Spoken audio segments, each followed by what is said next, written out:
Hello, everyone. Welcome to our Spiritual Spotlight series. Today, I am joined by Debra Greene. She's an innovator in transpersonal psychology and consciousness based modalities for over 25 years. She's also an author, speaker, practitioner, and PhD. Debra, thank you so much for coming on Spiritual Spotlight series. I'm so happy you're here. Thank you, Rachel. It's a pleasure to be here. I love it. So, let me ask you this. You've been a pioneer in transpersonal psychology and consciousness based modalities for over 25 years. Can you maybe share a pivotal moment or experiences that led you down this path of exploration and personal growth? Good question. Yeah, actually, it was a crisis in my life, which I think catalyzes a lot of us into growing and exploring new things. And yeah, I was in a depression, and it was because at the time I thought, it was the love of my life, and the relationship just ended in a not very great way and plunged me into this depression. And I did not want to go the conventional psychology route because I didn't want to take, medication or any of Yeah. that. I really wanted to get through it on my own, meaning not with those kinds of interventions, right? Yeah. So very synchronistically, as often happens at these moments of crisis, I was at our neighborhood health food store, and there was a flyer on the bulletin board, and it was one of those things where it kind of jumped off the wall and slapped me across the face, sort of thing. And I had to pay attention to it. And it was advertising a training. And so I signed up, and that was What was that that? was the turning point into a whole world of consciousness based approaches to health and healing on various levels, not just the psychological and emotional, but also the physical Yeah. and spiritual growth, which of course has to be part of it, right? It's because we are whole people. And so when you find a modality that addresses us as whole people, it's a really valuable thing. Absolutely. So, one of the things that you have is the conscious connection with your higher self through self surveillance. So, can you maybe explain what self surveillance means in the context of spiritual growth and how it facilitates this connection? Yeah. I mean, I sort of picked that phrase self-surveillance because it's kind of an attention getter, It because is. It's like, I whoa, know, it's like, wow, what the hell is self it? I'm surveillance. sorry. Oh my I gosh, didn't Big mean Brother. exactly, right? And so, we oftentimes think of surveillance as being kind of an invasive bad thing, but in my experience and the way that I use the term, it's actually a really good thing. But surveillance is pervasive in a way. I mean, if you're being surveilled, Mm, every aspect of your being is watched and observed, right? right. And that's what self-surveillance is about. It's about observing, watching yourself, and watching every aspect of your behavior, of your being. And actually, it isn't just behavior, it's also observing what's going on inside of you. Yeah. And being in that observer mode, or sometimes what I refer to as director's mode, right? So, I mean, you can either be in the movie, starring in the movie, where you're then in the drama and you're Yeah. participating in the drama, or else you can be in the director's chair where you're more watching the drama. And with self-surveillance, you're not only watching the drama, but you're watching every aspect of yourself.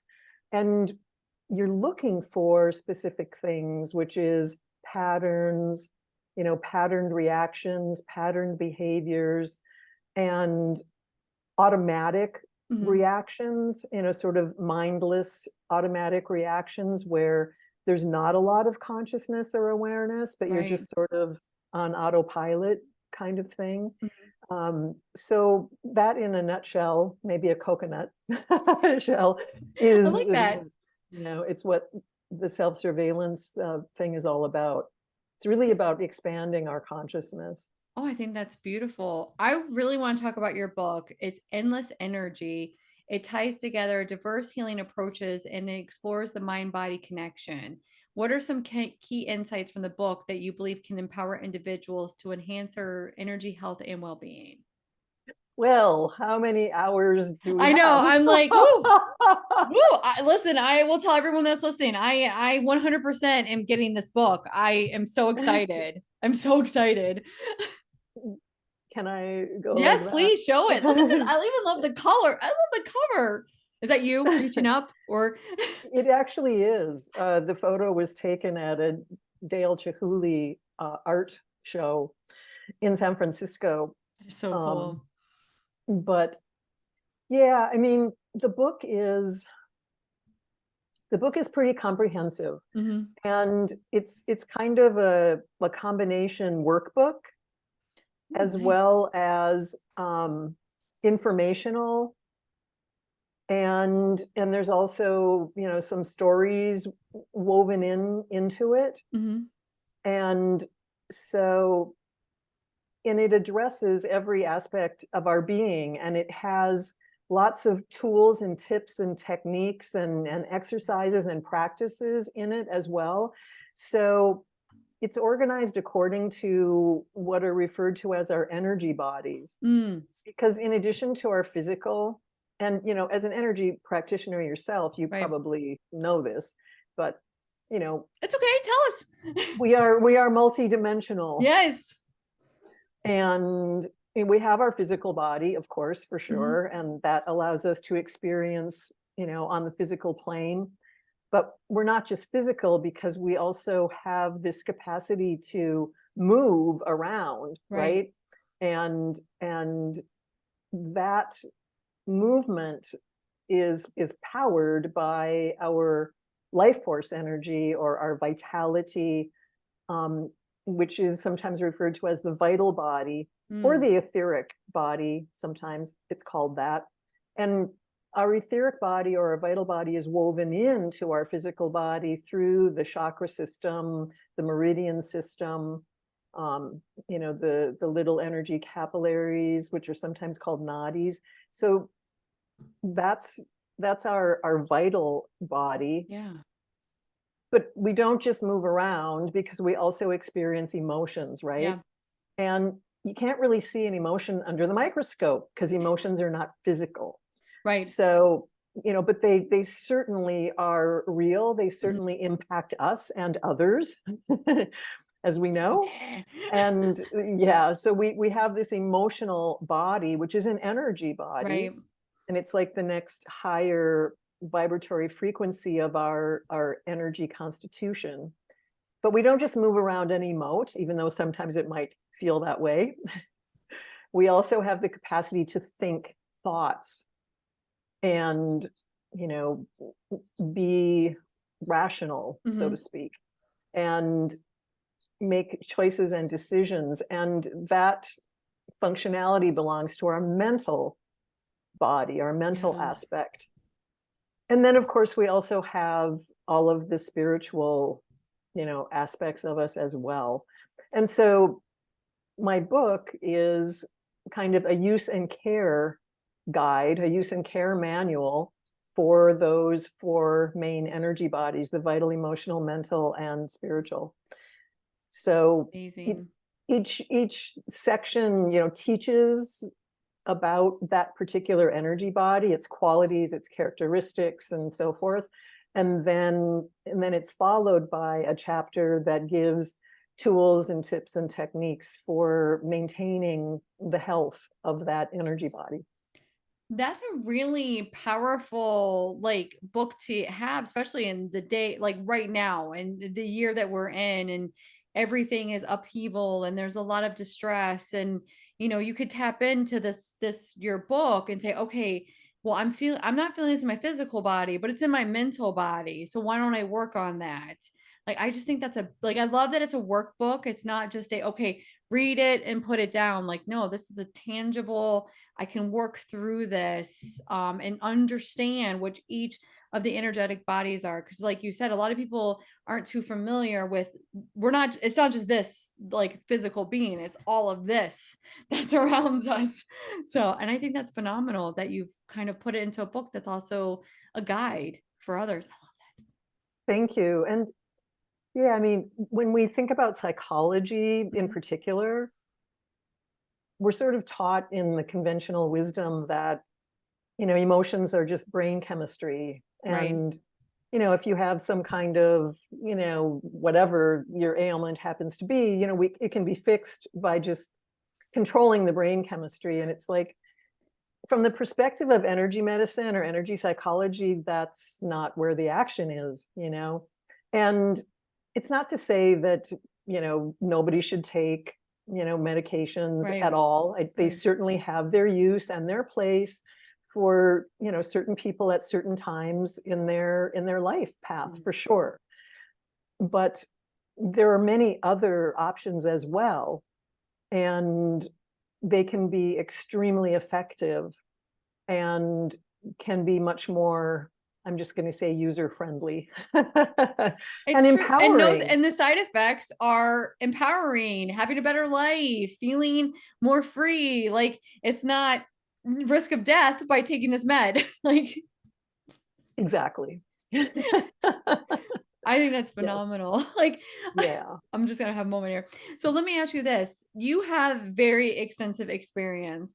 You've worked with thousands of clients and taught numerous workshops. Can you maybe share, and this may be hard to pinpoint, a transformational story or breakthrough moment from your interactions with clients that illustrates the potential for personal growth and healing? I would love to. You know, I get asked this question All the a time. lot because we love stories, and especially uplifting, inspirational stories Yeah. of healing, and so forth. And the thing is, when I'm working with someone, I work mostly on the psycho-emotional, psycho-spiritual levels, Mhm. and the process is very interactive, participatory, because it's consciousness Mhm. based, which requires, a participation. And a lot of the work that I do is discovering, like, hidden limitations, discovering hidden emotional triggers, discovering hidden limiting beliefs, discovering, you know, patterns that are not so obvious in conscious awareness. So the Right. work kind of dips into the subconscious mind Mhm. because, of course, there's a lot of control mechanisms going on behind the scenes, right? Right.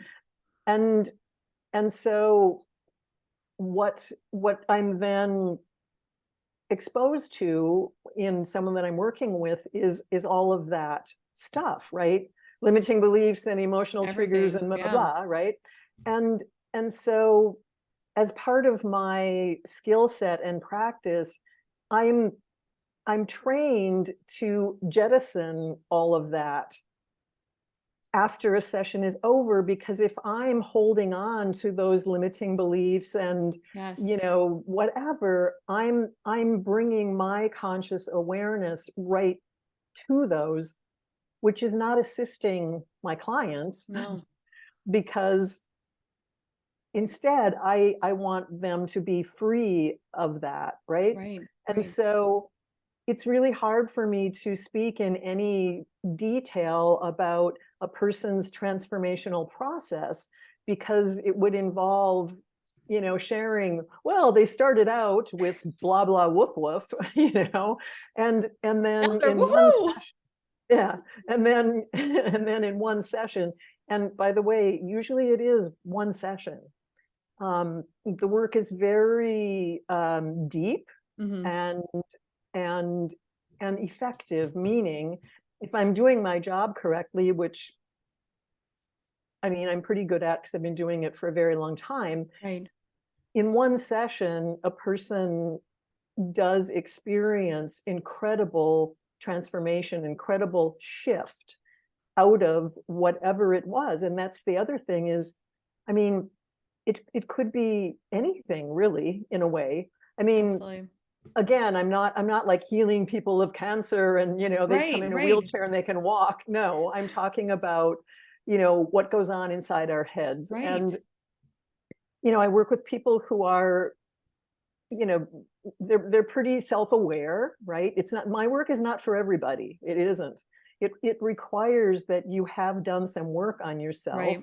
and that you have a pretty well-developed you know awareness about yourself, because that's that's the interface, right? Mhm. That's where we meet and then we go from there, right? And so it's not for everybody, but when the fit is right and um the person has those inner resources enough, then in one session, you know it's That's amazing. significant transformation in one session. And in fact, I I do. I mean, I'm so confident in my work, that I guarantee it. In other I words, love that. anybody who's not satisfied at the end of a session, if you have not achieved that, shift, that Mhm. kind of transformation that you're looking for, that you want or need, you don't have to pay me. Wow. And that, I mean, I've been doing this work for going on 30 years, Wow. and that has happened 4 times. And the 4 times that it's happened, it really, in fairness, I must say, it really wasn't because of the failure of the work. It was because of it wasn't such a great fit Right. for the person. So, and I do allow people to self-select, you know. I Absolutely. don't like vet people.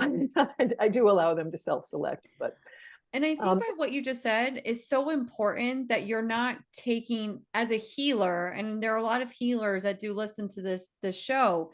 And I will say that sometimes people take on the trauma and the moments of the people that they're working with. And I think that's amazing that you've been able that you do have this, a barrier that's you're not pulling it in.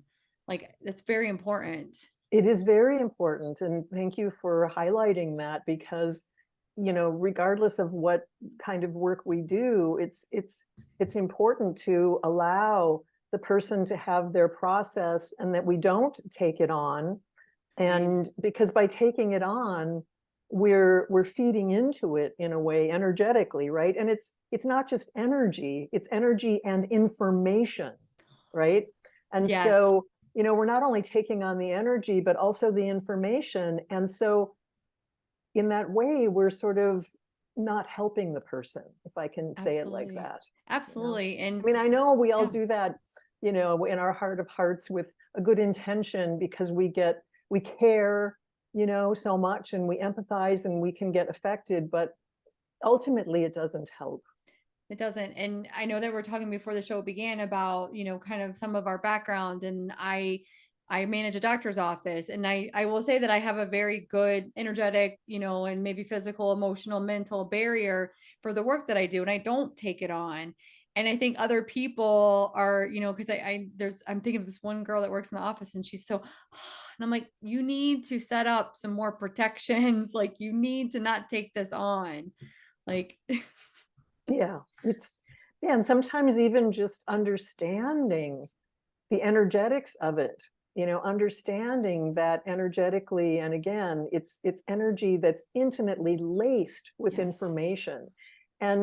And so understanding how that works when we do so-called, take on somebody's stuff that we're really not helping them, can be a big step in the right direction. right. Because we oftentimes think the opposite. It's like, well, if I care about the person, I'm going to obsess about them, And if yeah, And I like so that you put that it's not just energy, it's also information that we don't need to clutter up our minds with. I really respect the fact that you highlighted that as well. Like that's amazing.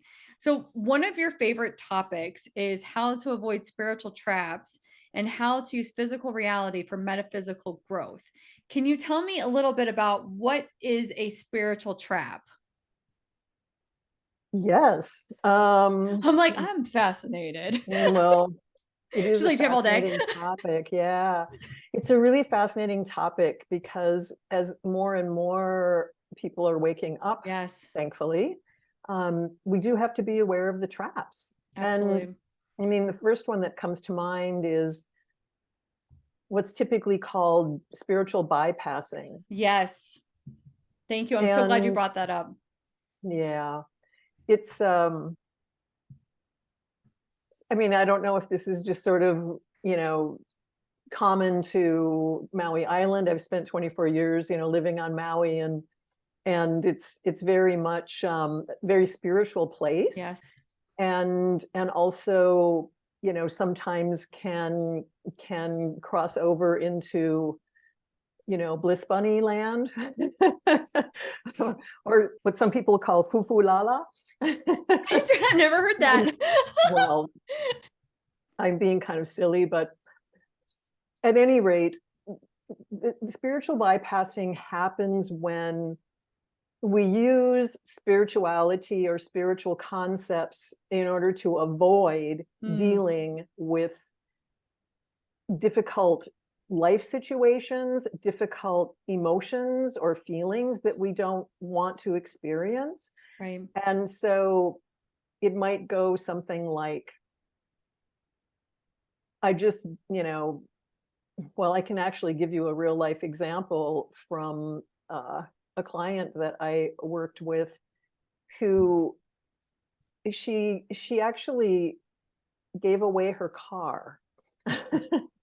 And she didn't have another car, and she didn't have any money to speak of, but her rationalization for doing that was that it was a spiritual thing to do because this person was in need. And so she she decided to, you know take the high road Right. and do the spiritual thing and give this person her car. And it, for me, is an example of spiritual bypassing, because it's not really spiritual when you make choices that you frame as being spiritual choices, but you end up, harming yourself, Right. or others for that matter. And in this case, she really did end up, harming herself in a way, because she had a job that wasn't paying very well, but then she had no transportation, no way of getting, to her work. And it ended up creating a lot of problems for her. But in her mind, it was the right Yeah. spiritual thing to do. So, like, in some ways, she didn't want to have to deal with the difficult choice of saying no to Right. this person. And so instead, she just spiritualized it. It's almost like when the phrase that I do get a little is like, well, spirit told me. Well, spirit told me. Spirit guided me. It's like, okay. Like, no.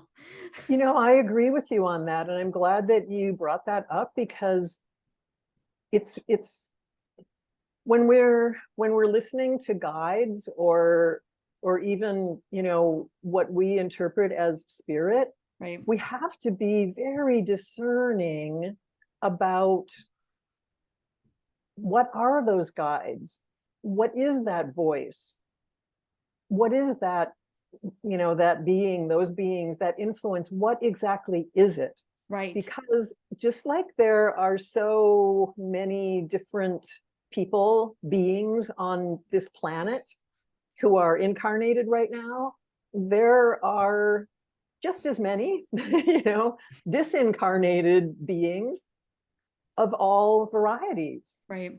And so we just have to be careful and be discerning, making sure that the information is from, a reliable source, so to speak. Absolutely. Somebody that has our best interest in mind, or, um, yeah.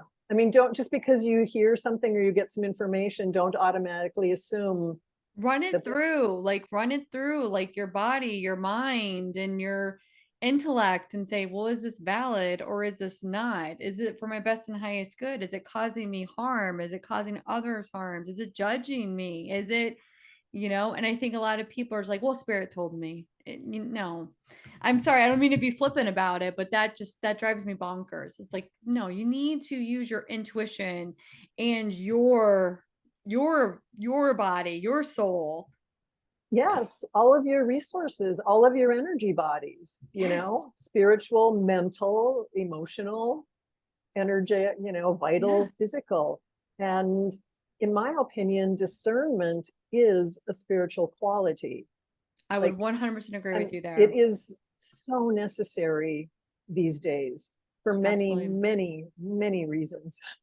I 100% agree with you. I appreciate you in bringing that up because it's especially right now, it's so important because, there is a lot of manipulation, there is a lot of swaying, there is a lot of, and I hate to say this, but it's sometimes in mainstream media with even spiritual thought leaders that, have been shown to be manipulating people.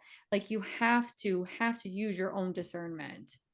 Absolutely. I mean, one of the things that has happened in relatively recent years is this blurring of the line between truth and falsehood. Yes. And yeah, so even more so, we really need to develop our inner resources and to use those as our guide Absolutely. ultimately. 100% agree with you. 100.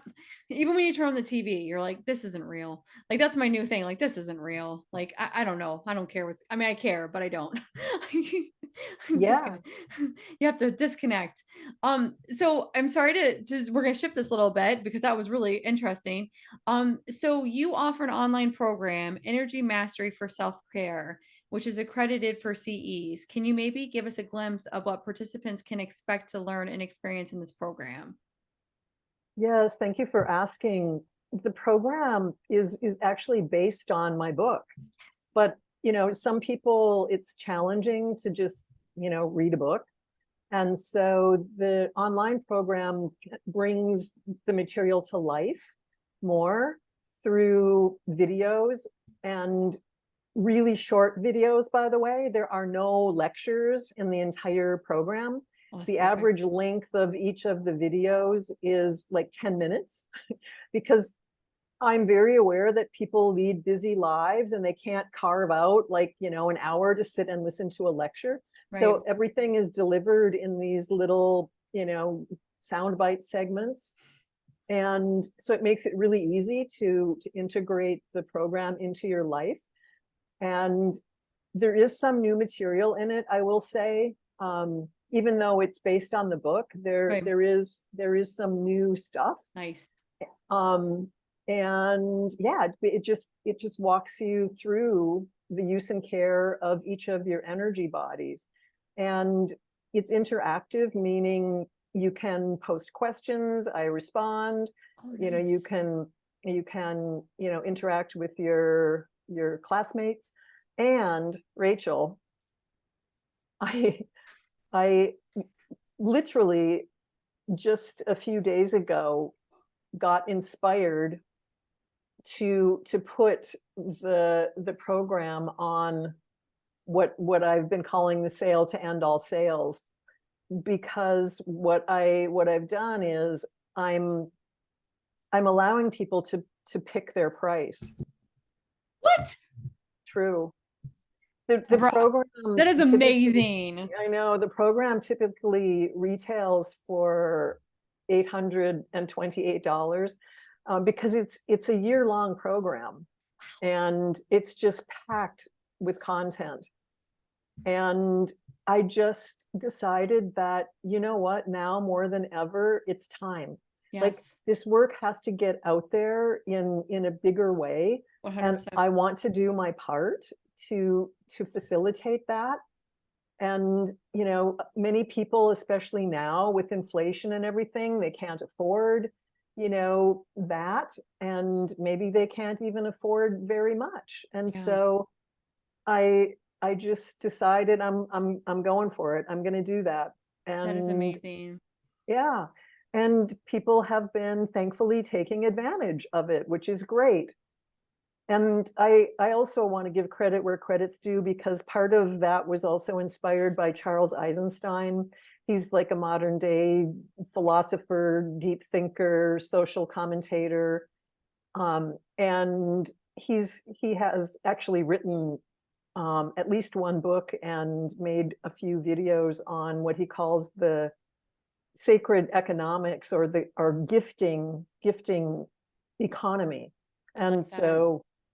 so anyway, I read some of his stuff and I was like, yeah, I mean, it's it's really based on the idea that we are all connected. Yes. And I talk about it, I teach about it, but if it's time for me to actually put that into practice when it comes to the Department of Money, honey, which is not so easy. But anyway, so I'm going for it. That is amazing. I love that. Before we ask you the final question, what is the best place for someone to check out your work? Is it yourenergymatters.com? Yes, yes. Excuse me. Yes, it is. I'm getting all choked up. Yes, it's yourenergymatters.com. I love that. And yeah, you can check out the online program there, check out, signing up for a session with me. And I have other resources on my website as well. You have a lot of stuff. It's all amazing. So, in your bio, you mentioned the importance of intention in prayer and healing. Can you maybe elaborate on how these spiritual practices can complement energy work and promote holistic well being? Yes. As practitioners, it's extremely important for us to be intentional in our work. And intentional means to have an intention at the forefront of your mind. And I mean, this is part of what I teach, right? Because intention is powerful, and there are certain ways to do it Yep.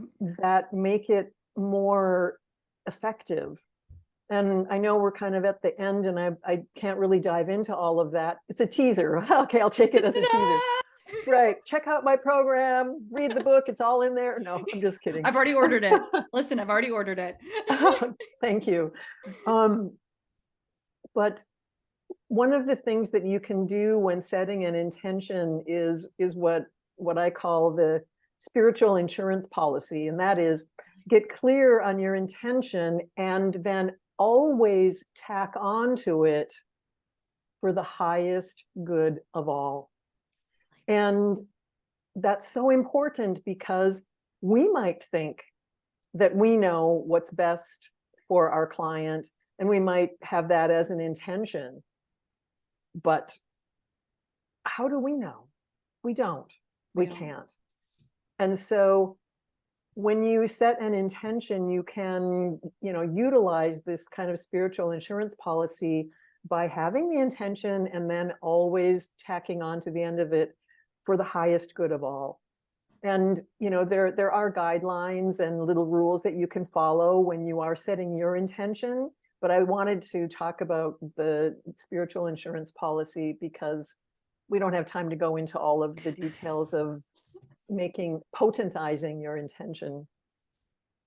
I love that. So, Deborah, I want to thank you so much for coming on the Spiritual Spotlight series. I'm definitely going to have to bring you back on so we can dive in a little bit deeper on this topic.